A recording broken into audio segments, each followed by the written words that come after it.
siap untuk mendengarkan. Assalamualaikum warahmatullahi wabarakatuh. Waalaikumsalam warahmatullahi wabarakatuh. Wassalamu ala Rasulillah wa ala alihi wa sahbihi ajma'in, amma ba'du. Qala rabbi israh li sadri wa yassir li amri wahlul 'uqdatan min lisani yafqahul qawli. Qala Allah Ta'ala fi kitabihil karim, na'udzubillahi minasyaitonir rajim, bismillahirrahmanirrahim. Ya ayyuhallazina amanu kutiba alaikumusiyam kama kutiba alal ladzina min qablikum la'allakum tattaqun. Wa qala Nabiyyu sallallahu alaihi wasallam, kullukum ra'in wa kullukum mas'ulun an ra'iyah. Alhamdulillah, kita kembali lagi jumpa di Mutiara Ramadan. Salam hormat dulu semuanya untuk seluruh teman-teman dosen yang telah bergabung, adik-adik mahasiswa, juga kepada Sivitas Akademika dan Tendik yang sudah bergabung bersama kita di Mutiara Ramadan. Tentunya spesial pada pemateri kita hari ini yang alhamdulillah sudah bergabung bersama kita.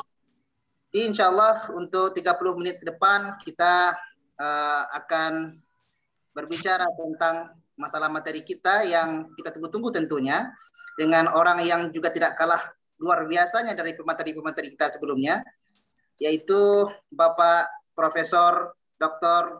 Heri, SE, MBA. Ya, insya Allah untuk materi kita hari ini adalah tentang puasa dan pengembangan karakter kepemimpinan. Jadi satu ayat dan satu hadis tersebut sangat berkaitan dengan masalah puasa dan kepemimpinan tentunya. Sebelum kita mulai, Pak Heri, selamat sore Pak Heri, sehat Pak? Alhamdulillah, Pak Rizad. Baik, alhamdulillah beliau sudah bergabung bersama kita. Dan bergabung juga bagi adik-adik mahasiswa, teman-teman dosen, kemudian Sivitas Akademika, Tendik, dan pecinta Mutiara Ramadan di mana saja kita berada hari ini. Walaupun kita tidak bisa berjumpa langsung, setidaknya kita bisa melepas rindu melalui Zoom ini. Baik, sebelum kita mulai acara kita, saya akan bacakan sedikit dulu profil dari pemateri kita, Bapak Profesor Dr. Heri, SE MBA. Beliau adalah Kepala LL Dikti Wilayah 10, Sumbar, Riau, dan Jambi, dan Kepri, Kepulauan Riau ya Pak? Yap. Dan selain itu beliau juga guru besar di Unit Manajemen Fakultas Ekonomi di Universitas Andalas. S1 beliau di Universitas Andalas, S2 beliau di MBA. MBA ini Business Administration ya Pak? Yap. Oh ya, luar biasa. Dengan S3 beliau di Universitas Semarang. Baik, alhamdulillah karena beliau sudah bergabung dengan kita, mungkin kita tidak memperpanjang waktu. Ada dua sesi kita Pak. Sesi pertama pemaparan dari Bapak sekitar 15-20 menit. Kemudian kita mintakan kepada Sivitas Akademika, baik dosen, baik tendik, mahasiswa, dan pecinta Mutiara Ramadan untuk bertanya atau jika ada yang dikeragui atau ada hal yang mau ditanyakan kepada pemateri kita pada hari ini. Baik, tanpa memperpanjang mukadimah, kepada Bapak Profesor Dr. Heri, SE MBA, dipersilakan dengan segala hormat. Terima kasih Pak Moderator, Pak Irsad. Ya, Pak. Alhamdulillah. Assalamualaikum warahmatullahi wabarakatuh. Waalaikumsalam warahmatullahi wabarakatuh. Alhamdulillahirabbil alamin. Allahumma sholli ala Muhammad wa ala ali Muhammad. Yang kami muliakan abang kita, Bang Dr. Mukhlis Hasan, dan juga beliau adalah senior kita, Pak Dr. Rajabudin, yang kami hormati Ustadz kita. Sebenarnya Ustadz yang mau mengasihkan ini, tapi saya pura-pura jadi Ustadz adalah sore ini. Ustadz ekonom. Pak Edward beserta kawan-kawan. Ini Pak Prof baru masuk Pak, Pak Rektor baru masuk Pak. Ya, Pak Prof. Assalamualaikum Pak Prof. Dedi. Terima kasih. Assalamualaikum Pak Rektor. Ya, Waalaikumsalam. Welcome Pak Rektor. Ya, sama-sama. Terima kasih. Sivitas Akademika Universitas Dharma Andalas yang kita banggakan, adik-adik mahasiswa yang hadir pada kesempatan hari ini, hari-hari terakhir Ramadan pada 1442, hadirin hadirat yang mudah-mudahan kita semua dimuliakan oleh Allah Subhanahu wa taala. Amin. Pertama, puji syukur kita kehadirat Allah Subhanahu wa taala karena sampai hari ini kita diberi kesehatan, keimanan, dan hidayahnya sehingga kita bisa menjalankan aktivitas kita termasuk berbudiah kepadanya dan menjalankan aktivitas sehari-hari. Mudah-mudahan apa yang kita lakukan itu bagian daripada amal baik kita yang akan dibalas oleh Allah Subhanahu wa taala. Kita berselawat kepada Nabi besar Muhammad sallallahu alaihi wasallam dan saya berterima kasih kepada Unida ataupun panitia yang mengundang saya untuk hadir pada sore hari ini berbagi pengalaman. Mudah-mudahan ini bermanfaat bagi diri saya yang menyampaikan dan juga bagi kita semua dengan topik puasa dan pengembangan karakter kepemimpinan. Bapak Ibu yang kami hormati, hadirin hadirat yang berbahagia, saya mungkin sharing ya. Coba share. Bisa Pak. Share ya. Share screen. Ya, Nah, oke. Bapak Ibu yang kami hormati, kita mencoba menghubungkan ya atau melihat manfaat puasa yang kita sudah mengetahui semuanya. Puasa sebagai rukun Islam ketiga kita, menahan makan dan minum serta hal-hal yang membatalkannya dari terbit fajar sampai dengan tenggelamnya matahari. Tujuannya adalah menjadi orang bertakwa. Nah, kalau kita artikan takwa ini, kita bisa katakan bahwa orang yang takut kepada Allah Subhanahu wa taala ataupun tunduk kepada Allah Subhanahu wa taala, mengakui bahwa setiap apa yang kita lakukan diawasi oleh Allah dan apa yang kita lakukan adalah untuk Allah Subhanahu wa taala. Nah, ini sudah kita ketahui banyak manfaatnya. Mulai itu dari kesehatan dan lain-lainnya. Nah, di satu sisi manusia seperti dikatakan oleh Allah dalam surat Al-Baqarah, dikatakan bahwa ayat 30 ya, inna ja'ilum fi al-ardi khalifah. Kita adalah khalifah atau pemimpin di muka bumi ini. Nah, tentu untuk menjadi pemimpin kita perlu memiliki serangkaian karakteristik, serangkaian kompetensi yang membuat kita akan menjadi sukses dalam memimpin itu. Nah, timbul pertanyaan, pemimpin apa? Memimpin apa? Nah, setidaknya tentu memimpin diri sendiri. Seperti yang dikatakan juga oleh Nabi Muhammad SAW, seperti yang dikemukakan oleh Ibnu Umar. Sabda Nabi, sesungguhnya setiap orang adalah pemimpin dan akan diminta pertanggungjawaban atas kepemimpinannya.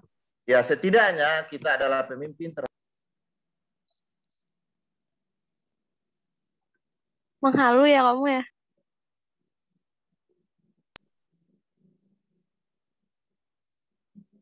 Dengar ya Pak? Udah Pak. Ya udah. Ya, sudah Prof. Ya. Baik. Nah, jadi kita adalah pemimpin untuk diri kita sendiri, ataupun kita juga di samping memimpin diri sendiri, juga memimpin organisasi, memimpin umat, memimpin institusi, dan memimpin yang lainnya.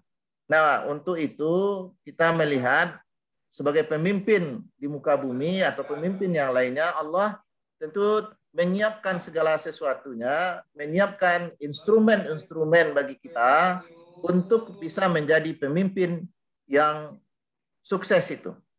Apakah pemimpin diri sendiri, pemimpin lingkungan, pemimpin organisasi, dan lain-lainnya itu. Sehingga kita bisa menjalankan amanat yang diberikan Allah menjadi pemimpin di muka bumi ini dengan sebaik-baiknya.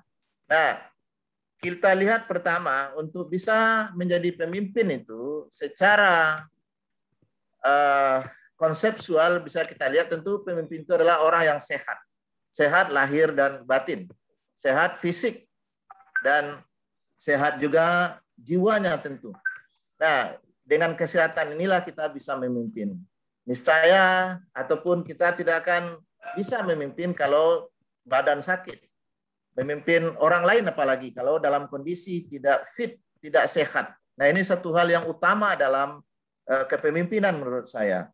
Kemudian juga perlu memiliki serangkaian karakter. Nah, kalau kita belajar kepemimpinan misalnya, tentu kita akan berhadapan dengan orang lain. Kita akan menjadi contoh bagi orang lain. Kita akan menjadi reference bagi orang lain. Sikap kita akan menjadi contoh suri teladan bagi orang lain.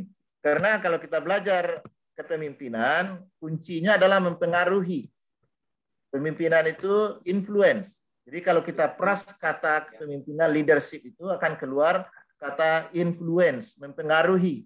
Bagaimana kita mampu mempengaruhi orang lain untuk bisa menjalankan hal yang kita inginkan, atau bagaimana kita mampu mempengaruhi orang lain untuk tidak menjalankan apa yang seharusnya tidak dijalankan menurut kita sebagai seorang leader. Jadi dalam hal ini untuk bisa diikuti oleh orang lain, salah satunya kita menjadi reference, kita menjadi idola bagi orang lain, kita menjadi contoh bagi orang lain. Di samping juga tentu seorang pemimpin haruslah seorang yang jujur. Kalaupun pemimpin tidak jujur, nah orang mengatakan sekali lancung ke ujian, seumur hidup orang tidak percaya. Pemimpin kalau sudah tidak dipercaya, sudah dicurigai, tidak ada trust antara pemimpin dengan bawahannya, maka itu akan membawa dampak yang tidak baik terhadap apa yang dipimpinnya. Kemudian yang penting juga amanah. Nah, kita diamanahkan oleh Tuhan untuk menjadi pemimpin lingkungan, misalnya bumi ini kita olah untuk manfaatnya bagi kita bersama, bagi manusia yang lainnya. Kemudian pemimpin juga human oriented. Untuk bisa memimpin, kita harus paham dengan orang lain. Kita harus bisa melihat kebutuhan orang. Kita harus bisa tahu orang ini apa kesulitannya. Itulah salah satu hal yang membuat kita bisa berhasil. Kalau kita kaitkan itu dengan teori Maslow misalnya, kemampuan kita untuk mengarahkan orang lain, mengarahkan, memotivasi orang lain. Nah, kalau kita memahami apa yang sebenarnya ingin dipenuhi oleh orang itu. Apakah eksistensinya yang harus diakui, apakah aktualisasi dirinya yang harus kita angkat, atau baru hanya sekedar baru kebutuhan fisik dan lainnya itu. Nah, itu memerlukan pemimpin yang human oriented. Orang bisa memahami orang lain. Kemudian juga adalah orang-orang yang tentu berkomunikasi. Nah, tapi dalam hal ini kita kaitkan dengan puasa, walaupun sebenarnya puasa lebih jauh daripada manfaat puasa, maksud saya lebih jauh dari apa yang kita katakan. Tapi setidaknya kita lihat puasa, seperti juga dikatakan oleh hadis Nabi bahwa dari Abu Hurairah ya, walaupun beberapa penjelasan dikatakan bahwa hadis ini ada yang meragukan, tapi setidaknya dikatakan berpuasalah, niscaya kalian akan sehat, kata Nabi, yang diriwayatkan oleh At-Tabir dalam Mujmal Awsat ya. Nah, dan banyak juga penelitian-penelitian terkini menunjukkan betapa bagusnya puasa terhadap kesehatan. Tadi kita juga mendengar ada dari ahli saraf ya. Dengan berpuasa itu akan membuat pembaruan pada sel-sel saraf. Nah, secara teknisnya tentu orang kesehatan yang paham, tapi kita mendengar, membaca, menunjukkan, dan ada abang kita di sini, Bang Muklis, kesehatan puasa itu sangat membantu kesehatan kita, menyehatkan kita secara fisik. Nah, itu yang jelas. Kemudian juga dalam kaitan itu, puasa tidak hanya melatih haus dan lapar, atau puasa tidak hanya menahan haus dan lapar, tetapi puasa yang baik itu, puasa yang diterima oleh Allah Subhanahu wa taala itu sering dikatakan, atau Al-Ghazali mengatakan khusus wal khusus, puasa khusus dan khusus, yaitu puasa yang benar-benar mempuasakan seluruhnya. Jadi tidak hanya makan dan minum, tetapi pemikiran juga dipuasakan. Kemudian organ-organ kita juga dipuasakan, mulut dijaga, mata dijaga, tangan dijaga, kaki dijaga untuk melakukan hal-hal yang tidak dibenarkan. Tapi hal yang sangat penting juga adalah kita merasakan secara fisik haus dan lapar. Hal ini juga membawa perasaan kita betapa teman-teman kita yang tidak memiliki cukup uang, cukup harta, cukup makanan untuk dimakan, untuk diminum, betapa haus, betapa dahaga, dan betapa merananya kalau kita lapar.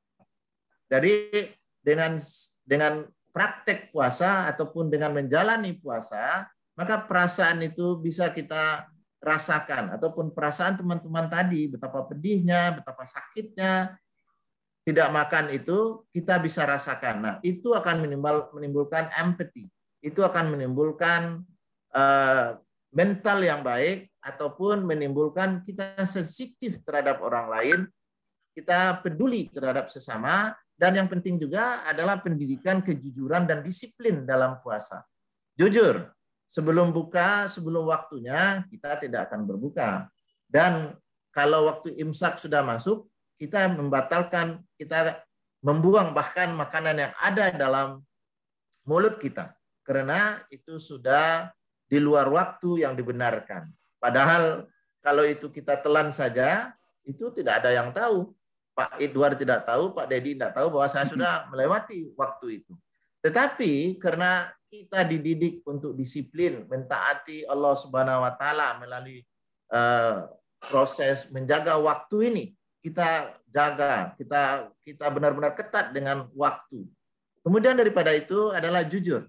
Kita ini sudah sering disampaikan juga, kita memiliki makanan di dalam ruangan kita sendiri, di kamar kita sendiri, kita yang membeli, tidak ada orang lain kecuali Allah Subhanahu wa taala, kita jujur dengan hal itu. Nah, karakter-karakter ini ditumbuhkan, dididik, kita latih selama bulan puasa. Nah, tentu ini akan membawa sifat ini kepada kita setelah kita mengikuti training ini. Dan kalau kita kembali kepada kepemimpinan, di mana kepemimpinan memerlukan sikap-sikap jujur, amanah, kemudian sensitif terhadap orang lain, maka niscaya kita melihat kehadiran puasa ini ataupun dengan berpuasa itu akan mengembangkan sifat-sifat kepemimpinan yang diperlukan untuk menjadi pemimpin yang sukses di dalam kehidupan kita sehari-hari. Dengan demikian, maka orang-orang berpuasa adalah pemimpin-pemimpin yang jujur, pemimpin-pemimpin yang amanah, pemimpin-pemimpin yang disiplin, kemudian adalah pemimpin-pemimpin yang sehat lahir dan batin. Nah, jadi dalam hal ini menurut saya kita bersyukur kehadirat Allah Subhanahu wa taala sebagai orang muslim. Kita dianjurkan untuk berpuasa sesuai dengan syariat menjadi rukun Islam ketiga. Setiap saat kita melaksanakan itu setiap bulan Ramadan. Diikuti juga dengan puasa sunat lainnya, tentu dengan harapan kita sukses menjadi wakil Allah di bumi ini, orang-orang yang berkontribusi terhadap orang lain, orang-orang yang membuat semuanya menjadi nyaman, menjadi tentram, menjadi aman dan sejuk apabila berada dengan orang-orang yang puasa ataupun pemimpin-pemimpin yang telah dilatih, di training selama bulan puasa, yang memiliki sikap-sikap yang diperlukan untuk itu. Bapak, Ibu, Bapak, saudara-saudara semuanya, Civitas Akademika, saya pikir ini yang bisa saya sampaikan pada kesempatan hari ini. Kita bersyukur dan berdoa juga. Mudah-mudahan apa yang kita jalani ini, training yang kita jalani selama bulan Ramadan, dalam memupuk diri, dalam menjadikan badan menjadi sehat, tapi yang paling penting adalah mencapai tujuannya adalah takwa seperti yang dikatakan oleh ayat 183, menjadi orang yang bertakwa, orang yang takut untuk meninggalkan larangan Allah Subhanahu wa taala dan patuh menjalankan setiap perintahnya. Dan timbul juga pertanyaan, kenapa ada orang yang sudah berpuasa berpuluh kali, sudah sering melaksanakan puasa, tapi belum bisa melahirkan sifat-sifat seperti yang kita katakan tadi. Nah, menurut saya, menurut kita bersama, mungkin tingkatan puasanya yang belum mencapai tingkatan khusus wal khusus. Mungkin baru puasa awam, hanya menahan haus dan lapar, seperti yang disinyalir oleh Nabi, bahwa banyak orang yang berpuasa, tetapi yang diperolehnya hanyalah haus dan lapar. Karena belum lagi mempuasakan organ-organnya, pikirannya, dan tindak tanduknya, serta mulutnya yang terus membicarakan orang lain atau melakukan ghibah. Di samping juga mungkin kita tidak mengisi bulan Ramadan ini dengan seharusnya yang kita isi. Meningkatkan sensitivitas dengan memberikan sedekah, kemudian memperkuat disiplin ataupun memperkuat ibadah malam dengan melaksanakan tarawih, sehingga dengan demikian akan terpupuk rasa kebersamaan juga sesama muslimin, dan itu membawa berkas kepada diri kita menjadi orang yang lebih sosial. Dan Bapak Ibu yang kami hormati, kalau kita ulang-ulang kembali, memang puasa itu benar-benar bisa membawa seseorang kepada pemimpin ataupun khalifah fil ard yang diamanatkan kepada Allah, yang dimanatkan kepada kita oleh Allah Subhanahu wa taala. Sekali lagi Bapak Ibu yang kami hormati, barangkali itu yang bisa kita sampaikan, dan mudah-mudahan ini bermanfaat bagi kita. Semoga apa yang kita lakukan ini menjadi bagian amal baik bagi kita semua, dan kita sudahi dengan Assalamualaikum warahmatullahi wabarakatuh. Waalaikumsalam. Waalaikumsalam warahmatullahi wabarakatuh. Prof, atas santapan rohaninya untuk sore ini Pak. Semoga bisa menjadi si tawada si dingin sekaligus memberikan khazanah ilmu pengetahuan baru bagi kami Sivitas Akademika di bulan Ramadan ini. Ya alhamdulillah kita sudah semakin ramai nih Pak. Jadi kita tunggu dulu mungkin Pak sekitar 5-10 menit dari teman-teman kita, adik-adik mahasiswa, dosen, tendik, dan pecinta mutiara Ramadan yang mau bertanya terkait tentang materi kita hari ini, puasa dan pengembangan karakter kepemimpinan. Di apa yang Pak sampaikan itu sangat benar Pak. Rata-rata kita umat Islam ini hanya man shoma Ramadan, yang berpuasa saja Pak. Tapi belum ada yang benar-benar mangqama Ramadan, yang betul-benar mendirikan Ramadan itu Pak. Jadi betul-betul sehingga apa yang Bapak sampaikan ini pengembangan karakter pemimpin itu tidak bisa langsung teraplikasikan karena kita hanya sekedar berpuasa saja, tidak mendirikan. Nah, ini sudah ada dari alhamdulillah dari adik kita sudah ada yang mulai bertanya nih Pak. Apa kita bisa langsung masuk ke sesi tanya jawab nih Pak Prof? Boleh, silakan. Sebelumnya selamat datang dulu sama Pak Rektor dan Bu Dekan yang sudah bergabung dan seluruh Sivitas Akademika yang sudah bergabung pada Mutiara Ramadan di sore hari ini. Assalamualaikum Pak Prof. Ini dari adik kita Hari Putra Wardana. Mau bertanya, bagaimana cara mengembangkan diri agar mampu menjadi seorang pemimpin Pak? Lalu apa saja karakter dan kekuatan personal dalam kepemimpinan? Ini bagus nih Pak Prof. Langsung ke tujuan Pak Prof. Ini bisa langsung dijawab Pak Prof. Baik, terima kasih Hari Putra Wardana ya. Ini memang sesuai dengan topik kita, bagaimana mengembangkan diri agar mampu menjadi seorang pemimpin. Nah tadi tentu dikatakan pemimpin itu harus sehat. Pemimpin itu harus memiliki karakter-karakter. Dan kalau kita lihat teori trait ya, trait teori, kenapa orang itu bisa jadi pemimpin? Karena dia membawa sifat-sifat tertentu yang diturunkan dari nenek moyangnya. Nah, itu trait teori. Tapi intinya memang ada karakternya di sana. Ada karakter pemimpin itu kerja keras, jujur, sederhana, seperti Hatta misalnya. Atau seperti Hamka misalnya. Hatta terkenal dengan kejujuran dan kesederhanaan. Dan Hamka juga seperti itu. Dan umumnya kalau Nabi Muhammad SAW tentu kita sudah sama-sama tahu bagaimana karakter beliau, jujur dan sangat keras dengan disiplin dan lain-lainnya itu. Nah pertanyaannya bagaimana kita mengembangkannya? Ya tadi dengan puasa ya, kalau kita ikuti puasa ini dengan sebaik-baiknya, pertama kita melatih fisik, tidak makan, tidak minum sesuai dengan ajaran agama kita, maka itu akan terbentuk kekuatan fisik yang diperlukan. Kemudian pada saat kita menahan itu, kita juga merasakan bagaimana atau menimbulkan rasa empati kepada orang lain yang merasakan lapar itu seperti apa. Kemudian dengan proses puasa, katakanlah harus mengikuti waktu tertentu, harus ada waktu menahan dan waktu berbuka, itu adalah pendidikan disiplin bagi kita. Itu bagian daripada karakter kepemimpinan yang diperlukan. Dan amanah misalnya, amanah jangan dimakan, jangan diminum, walaupun itu milik kita sendiri, nah, itu amanah. Dan itu sangat penting dalam kepemimpinan. Pemimpin yang tidak amanah atau culas, nah itu dia bisa jadi pemimpin tapi tidak akan sukses ataupun jangka waktunya tidak akan lama. Nah, bagaimana mengembangkannya? Ya salah satunya dengan apa yang kita katakan tadi. Dan satu lagi tentu juga berproses. Nah, mengikuti pelatihan diri, mulai dulu pemimpin yang kecil memimpin diri sendiri, disiplin dalam menjaga schedule kita, kemudian amanah dengan apa yang diberikan oleh orang tua, kepercayaan kepada kita misalnya kita jalankan dengan sebaik-baik mungkin, termasuk amanah dalam ujian misalnya. Amanah dalam ujian tidak boleh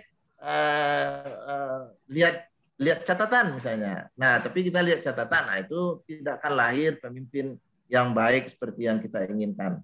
Nah, jadi melalui latihan, menurut saya itu satu hal juga penting, dan puasa seperti topik kita, membawa kita untuk mengembangkan karakter-karakter kepemimpinan itu. Terima kasih, Pak Irsad. Baik, terima kasih banyak atas penjelasannya. Iya, masih ada jika ada adik-adik mahasiswa, teman-teman dosen dan pecinta Mutiara Ramadan yang masih mau bertanya terkait tentang puasa dan pengembangan karakter kepemimpinan ini, kita masih bersama Profesor Heri dalam Mutiara Ramadan. Silakan jika ada yang masih dikeragui. Ini sambil menunggu Pak Prof. Jadi kebetulan kita juga ada pertanyaan nih Pak. Jadi untuk mencapai karakter dalam bulan puasa itu Pak Prof. Waduh, ini saya mau yang di chatting aja dulu nih, chatting antrian. Kita dulu kan yang chatting dulu Pak ya. Kebetulan sudah ada ini. Oke. Assalamualaikum Pak Prof. Ini langsung dari Bu Dekan ini Pak Prof. Ya, Bu Dekan kita Pak Prof. Terima kasih sudah berbagi ilmu. Sepertinya generasi muda kita kehilangan public figure nasional. Bagaimana sebaiknya generasi muda kita menyikapi adanya public figure yang seharusnya jadi panutan, tapi malah memberikan contoh yang tidak baik. Contohnya kata beliau, buzzer yang sangat meresahkan. Ini gimana nih Pak Prof? Ini dari Bu Dekan. Bu Dekan ini tahu jawabannya sebenarnya nih. Ya benar ya. Dalam kepemimpinan itu memang ada reference, idola kita. Nah, sebagai orang yang Muslim beragama tentu idola kita Nabi Muhammad SAW.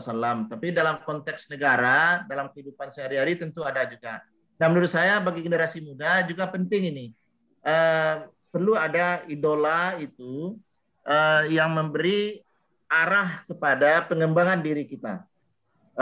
Atau mentoring ya, ada mentor.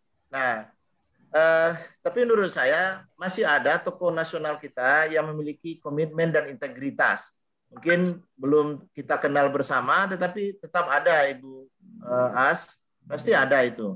Nah, tapi memang ada sifat yang ambivalen ya, yang tidak konsisten. Nah, tapi itu memang pelajaran juga bagi generasi muda kita. Pelajarannya begini, kita kalau jadi pemimpin itu sebaiknya konsisten dalam bersikap. Jadi, nah kita juga perlu memahami bahwa beliau-beliau itu adalah saudara-saudara kita juga, kakanda-kakanda kita juga, ataupun adinda-adinda kita juga, yang mungkin perlu kita jalin komunikasi.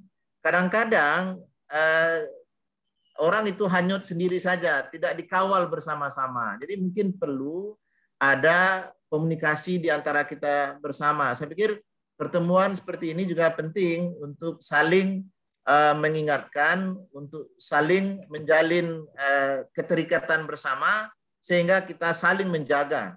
Kalau dibiarkan kawan itu jalan sendiri, nah mungkin bisa tersesat dalam arah yang tidak kita inginkan. Tapi kalau kita bersama-sama mungkin ini. Jadi saya pikir ini satu himbauan juga bagi kita bersama. Mari kita saling mengingatkan, saling menasihati, dan saling berkomunikasi untuk bisa kita tetap menjadi referensi bagi orang lain.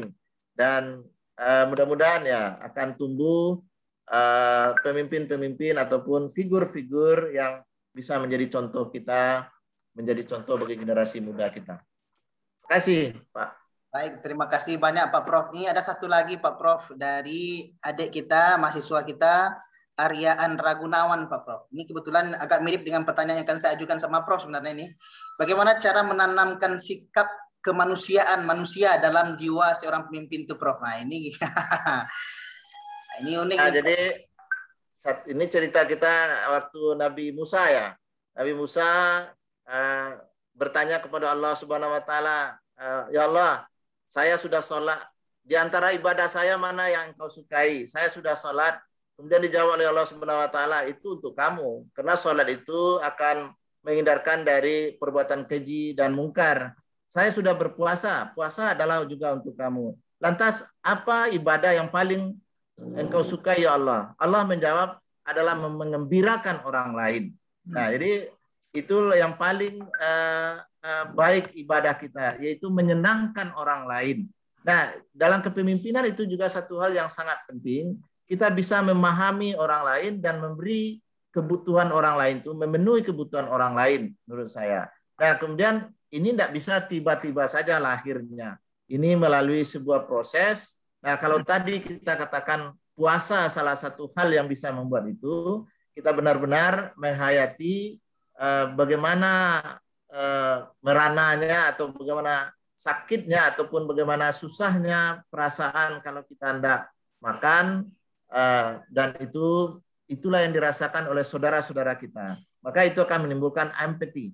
Jadi bisa jadi jawabannya adalah bagaimana kita bisa memikirkan orang lain. Kalau dalam bahasanya apa namanya, tempo seliro ya, memikirkan orang lain. Kita tidak hanya selfish, kita tidak memperhatikan diri kita sendiri. Kita harus sensitif terhadap orang lain. Nah, dalam agama kita itu adalah bagian daripada tujuan ibadah. Misalnya zakat, wakaf, dan lain-lain itu adalah bagaimana kita bisa melapangkan kehidupan orang lain. Dan Nabi juga mengatakan sebaik-baik manusia adalah manusia yang bermanfaat bagi orang lain, yang pada hakikatnya menurut saya adalah bagaimana kita sensitif terhadap orang lain, responsif terhadap persoalan yang dihadapi oleh orang lain. Nah, mungkin itu sedikit jawaban dari saya. Terima kasih. Nah, betul Pak Prof. Khairun nas yanfa'un nas ya. Manusia terbaik itu adalah yang bermanfaat bagi orang lain. Dan tentunya dengan mengingat siapa diri kita, untuk apa kita dilahirkan ke dunia. Ini salah satunya juga untuk menjalin hubungan nas, istilahnya ya Pak Prof. Artinya manusia yang saling bersosial. Baik, ini pertanyaan terakhir mungkin Pak Prof. Salah satu dari mahasiswa kita juga bertanya, Pak Prof. Izin bertanya Pak Prof, bagaimana cara meningkatkan kepercayaan diri dan membangun public speaking dengan baik dalam diri seorang pemimpin. Nah, ini dalam puasa ada enggak? Ya, baik. Halo ya. Ya, meningkatkan kepercayaan diri menurut saya itu perlu latihan ya. Itu perlu latihan, dan kepercayaan diri. Ya, kenapa kita tidak percaya diri? Orang itu penuh dengan kelemahan, atau masing-masing orang memiliki kelemahannya masing-masing, kekurangannya masing-masing. Nobody is perfect. Tidak ada orang yang sempurna. Jadi kalau kita tidak sempurna, kita juga harus maju juga, karena kesempurnaan itu milik Allah. Jadi tidak ada alasan bagi kita untuk rendah diri atau tidak percaya diri. Biasa saja kalau kita berbicara di hadapan dosen. Dosen adalah orang yang akan membina kita. Kalau kita berbicara di hadapan pembimbing kita atau pimpinan kita adalah orang yang mengayomi kita. Kalau berbicara di hadapan adik-adik kita, itu adalah adik-adik kita yang harus kita ayomi. Menurut saya dengan pemikiran seperti itu, kita akan menimbulkan percaya diri, dan kemudian tentu melalui proses ya, bertahap. Karena memang hidup ini adalah proses, tidak ada orang yang pintar langsung jadi, tidak. Tapi melalui proses, melalui latihan, ikut dulu dalam organisasi kemahasiswaan, ikut dalam organisasi yang kecil, kemudian terus berkembang, ikut kepanitiaan dan aktif. Nah, ini mungkin saran kita kepada adik-adik kita, memang harus terlibat dalam kegiatan kemahasiswaan. Nah, apalagi itu dalam Kampus Merdeka itu sangat relevan sebenarnya. Dalam konteks Kampus Merdeka, hal inilah yang dibangun sebenarnya. Jadi kita tidak hanya memiliki teori, tapi kita juga bisa mengimplementasikannya. Dan untuk mengimplementasikannya tentu dengan kepercayaan diri, dengan kemampuan untuk menyampaikan ide dan berargumentasi dengan orang lain. Demikian Pak Irsyad. Terima kasih banyak Pak Prof. Ini tampaknya bukan kita mau berpisah nih Pak, tapi memang waktu itu yang sudah menyuruh kita untuk berpisah nih Pak. Dan baik. Kan jam 18.03 dan mungkin sebentar lagi 20 menit lagi kita mungkin akan berbuka puasa. Jadi mungkin Pak Prof, sebelum kita tutup agenda kita pada kesempatan kali ini, mungkin ada pesan-pesan atau mungkin kesimpulan yang ingin disampaikan kepada adik-adik kita mahasiswa, teman dosen, tendik dan pecinta Mutiara Ramadan Pak. Baik, puasa adalah rukun iman yang harus kita jalankan dengan sebaik-baiknya. Dan mudah-mudahan kita menjadi orang yang takwa, tapi di samping itu ada bonus lain dari puasa itu, menimbulkan, membangun karakter baik untuk diri kita sendiri, jujur, amanah, disiplin, yang itu sangat diperlukan bagi kita untuk menjadi pemimpin di muka bumi ini. Terima kasih. Terima kasih banyak Pak Prof. Semoga ilmu yang Pak Prof berikan ini dapat berkahnya kami hendaknya amalkan di dalam kehidupan. Dan tentunya juga kami doakan Pak Prof dengan ilmu yang sudah diberikan ini mendapatkan hendaknya Pak, sehingga pahalanya pertama-tama dan diampuni dosanya. Amin. Jadi terima kasih banyak sebelumnya Pak Prof atas ilmu. Juga terima kasih banyak kepada seluruh sivitas akademika yang sudah bergabung di dalam acara Mutiara Ramadan edisi 28 Ramadan 1442 Hijriah, bertepatan pada hari Senin 21. Sekali lagi terima kasih Prof Heri. Ini Pak Muklis juga hadir bersama kita nih, Pak Yan Rayandi, Bu Dekan dan lain-lain. Dan pertanyaan ini banyak dari mahasiswa, kita sangat senang mendengarnya. Sekali lagi terima kasih, semoga menjadi amal jariah buat sama-sama. Terima kasih Bang. Pak Muklis ya Bang. Sama-sama. Ya, terima kasih. Ya, sama-sama Pak Iri. Pas ya. Ya, terima kasih. Ya, izin Bang. Selamat berbuka puasa. Ya, semoga Unida semakin jaya ya, Prof. Amin. Izin Pak Irsyad. Ya, sama-sama. Waalaikumsalam. Waalaikumsalam warahmatullahi wabarakatuh. Selamat berbuka puasa, Prof. Ya, sama. Ya Pak Edward. Ya, selamat Pak. Makasih Pak, sama-sama Pak. Bang, makasih banyak Bang. Iya, terima kasih, sama-sama. Ya, kita tutup ya Pak, karena kita mau berbuka. Oke, terima kasih Pak. Selamat berbuka puasa Bang. Seluruh Ya. Pak Isa. Ya. Assalamualaikum warahmatullahi wabarakatuh. Waalaikumsalam warahmatullahi wabarakatuh.